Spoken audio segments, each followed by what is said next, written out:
Ben ritrovati dalla redazione. Sono scoppiate delle proteste nel CPR di Gradisca, dove sono stati accesi dei fuochi in diverse celle come gesto di solidarietà con un detenuto che sarebbe rimasto svenuto per diverso tempo e quindi bisognoso di cure.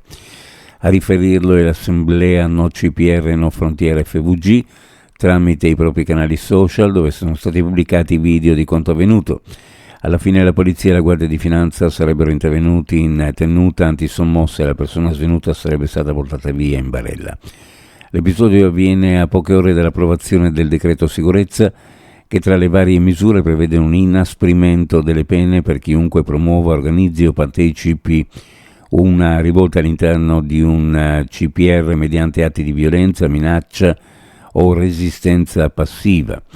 Nei giorni scorsi, inoltre, si erano registrati 2 tentati suicidi all'interno della stessa struttura che sembrano testimoniare una situazione difficile da gestire.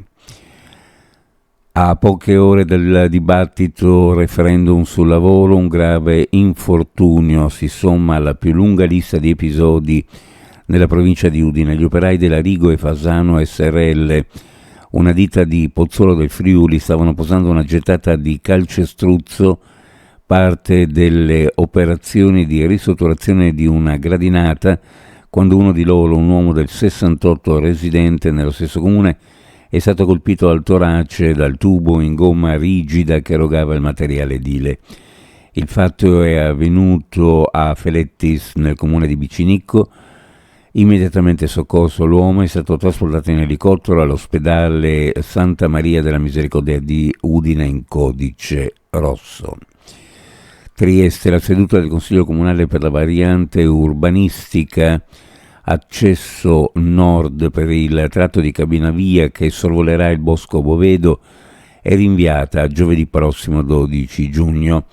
Il voto invece arriverà chissà quando, vista la mole di documenti ancora da discutere, e ai voti dai consiglieri in 3 giorni sono riusciti appena a sfoltire una prima parte di emendamenti. Mancano ancora da esaminare 3.136 tra osservazioni e opposizioni dei cittadini, più 126 osservazioni agli atti di esproprio, tutte le controdeduzioni agli stessi. Sport Calcio, una nota firmata dall'ufficio stampa senza alcun commento da parte dei vertici, sancisce il futuro della Triestina e mette la parola fine alla brutta telenovela finanziaria di questo periodo.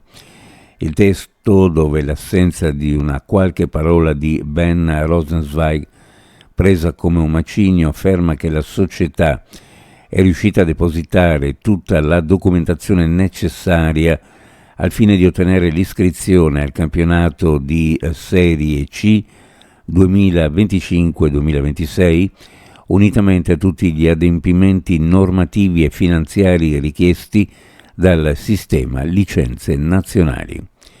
Uno sguardo alle previsioni meteorologiche per la giornata: sulla costa cielo sereno, poco nuvoloso in pianura, sulla zona montana cielo variabile con la possibilità di qualche rovescio locale nel pomeriggio, quando invece sulla costa soffierà brezza sostenuta che manterrà l'aria più fresca rispetto alla pianura. Temperature minime in pianura fra 14 e 17, le massime fra 26 e 29, sulla costa minime fra 18 e 21, le massime fra 24 e 26 gradi centigradi. Previsioni a cura di ARPA e FVG Meteo. Ed è tutto per il momento con informazione. Grazie per averci seguito. A più tardi.